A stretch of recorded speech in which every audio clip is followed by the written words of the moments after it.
जब मेरी दोनों टांगें थी तो मैं ना अपने गांव में कबड्डी करता था। ये जो लोग हैं ना जिनके हाथ पांव कट जाते हैं, हिम्मत हार जाते हैं, मैं उनके लिए एक मिसाल बनना चाहता हूँ कि भाई मुश्किलात ज़िंदगी का एक हिस्सा है। मुश्किलें तो आती है लेकिन आपने हिम्मत नहीं हारनी। मैं उनके लिए एक मिसाल बनना चाहता हूँ। डाइट आप क्या लेते हैं? क्या कोई आपको आपको प्रॉपर डाइट मिल रही है कि नहीं मिल रही है? अभी डाइट बस सुबह शाम जो सादा रोटी वही खाता हूँ। बाहर के ममालिक में 1 माह 2 माह बाद होते रहते हैं कंपटीशन, लेकिन मुझे नहीं लेके जाते, पता नहीं क्या।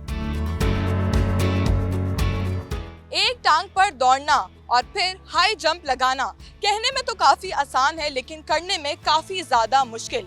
आज मैं आपको ऐसे ही एक एथलीट से मिलवा रही हूँ जो हाई जंप करते हैं लेकिन एक टांग से। इनके कितने हौसले बुलंद हैं, इनसे ही जानते हैं क्या ये पाकिस्तान को रिप्रेजेंट कर सकते हैं पैरा ओलंपिक्स में। मेरे साथ इस वक्त मौजूद है मोहम्मद नदीम, जिनकी एक टांग मोटर बाइक हादसे में कट गई थी लेकिन उनके हौसले इतने बुलंद हैं कि उन्होंने खेल के मैदान का रुख कर लिया था। बताइएगा ये एक्सीडेंट किस तरह हुआ और फिर आप हाई जंप कर रहे हैं अभी एक टांग से, तो कितना मुश्किल होता है? अस्सलाम वालेकुम जी। अभी मेरा नाम मोहम्मद नदीम है और मेरा ताल्लुक़ बुरेवाला से है। तो जब मेरी दोनों टांगें थी तो मैं ना अपने गांव में कबड्डी करता था। तो फिर मेरा एक्सीडेंट हुआ जिसकी वजह से मेरी टांग का ज़्यादा इशू बन गया, टांग काटनी पड़ी। तो आप मुझे बताएं कि अब आप हाई जंप करते हैं तो ये कितना मुश्किल होता है एक टांग से हाई जंप करना, क्योंकि कुछ लोग होते हैं जो 2 टांगों से भी नहीं कर पाते हैं, पर आप एक टांग से हाई जंप कर रहे हैं तो ये कितना ज़्यादा मुश्किल है? अभी जब मैं पहले शुरू किया था ना तब तो बहुत मुश्किल था। जब नया नया शुरू किया था बहुत मुश्किल होता था, इंजरी हो जाती थी, रोज़ाना इंजरी होती थी। मैं फिर भी करता था कि यार नहीं ये करना है तो करना है। तो अब अल्हम्दुलिल्लाह आसानी से हाई जंप कर लेता हूँ जी। आप तो घर वालों का कितना सपोर्ट है, क्योंकि कभी ऐसे हालात पैदा हो जाते हैं कि घर वाले सपोर्ट करना रोक देते हैं, तो घर वाले कितना सपोर्ट कर रहे हैं आपको इस सिचुएशन में? जी आप ही मुझे घर वाले ही सपोर्ट कर रहे हैं और कोई नहीं कर रहा। फेडरेशन के लोग इधर ही जब मैं गेम करता हूँ तो मुझे देखते हैं, सारे लोग देखते हैं, लेकिन वो मुझे सपोर्ट नहीं कर रहे। मुझे स्पॉन्सरशिप की ज़रूरत है, मुझे सपोर्ट की ज़रूरत है। पाकिस्तान में बड़ी बड़ी कंपनियाँ वो मुझे स्पॉन्सरशिप दे सकती हैं।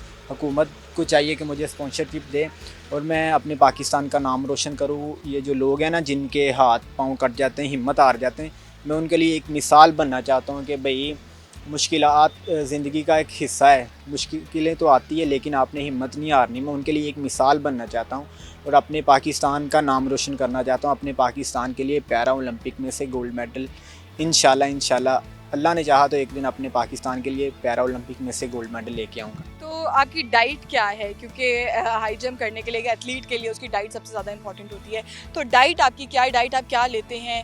क्या कोई आपको प्रॉपर डाइट मिल रही है कि नहीं मिल रही है?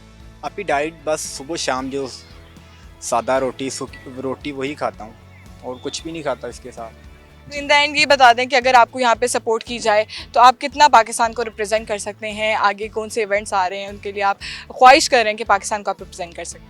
मुझे 1 साल हो गया मेहनत करते हुए, लेकिन अभी तक मुझे कोई कंपटीशन नहीं, अभी तक मैंने कोई कंपटीशन तो आते हैं बाहर के ममालिक में 1 माह 2 माह बाद होते रहते हैं कंपटीशन, लेकिन मुझे नहीं लेके जाते, पता नहीं क्या है। किस तरह आपका ये एक्सीडेंट हुआ था और कितनी मुश्किल हुई थी स्टार्टिंग में? कितने साल तक आप बेड रेस्ट पे रहे, उसके बाद आपने गेम ज्वाइन किया? अभी तकरीबन एक्सीडेंट मेरा हुआ, मैं 17 साल का था जब मेरा ये एक्सीडेंट हुआ। तो टांग कटने के बाद तकरीबन मैं 2 साल चारपाई पे रहा हूँ। तो मैंने देखा कि अब तो मेरी टांग कट गई, मैं कुछ नहीं कर सकता। लेकिन मैंने जब ना वो यूरोप के ममालिक में ना एक लड़का है वो हाई जंप करता है, मैंने कहा यार ये अगर ये कर सकता है तो इंशाल्लाह मैं भी एक दिन करूँगा।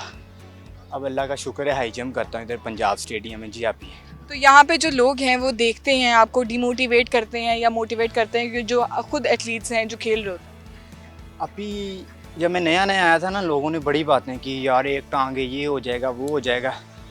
मैंने कहा खैर है भाई, क्या हो जाएगा ज़्यादा से ज़्यादा। तो लोगों ने मुझे बहुत डराया लेकिन मैंने खुद नहीं हिम्मत हारी। ये थे मोहम्मद नदीम, जिनको प्रोफेशनल ट्रेनिंग और माजूरी की कमी होने के बावजूद भी इनके हौसले बहुत बुलंद हैं। इनकी ख्वाहिश है कि ये पैरा ओलंपिक्स गेम्स में भी अगर इनको मौका मिले तो ये दुनिया भर में पाकिस्तान का नाम रोशन कर सकते हैं। ऐसे टैलेंट को ज़रूर सामने आना चाहिए और ऐसे टैलेंट को ज़रूर सराहना चाहिए।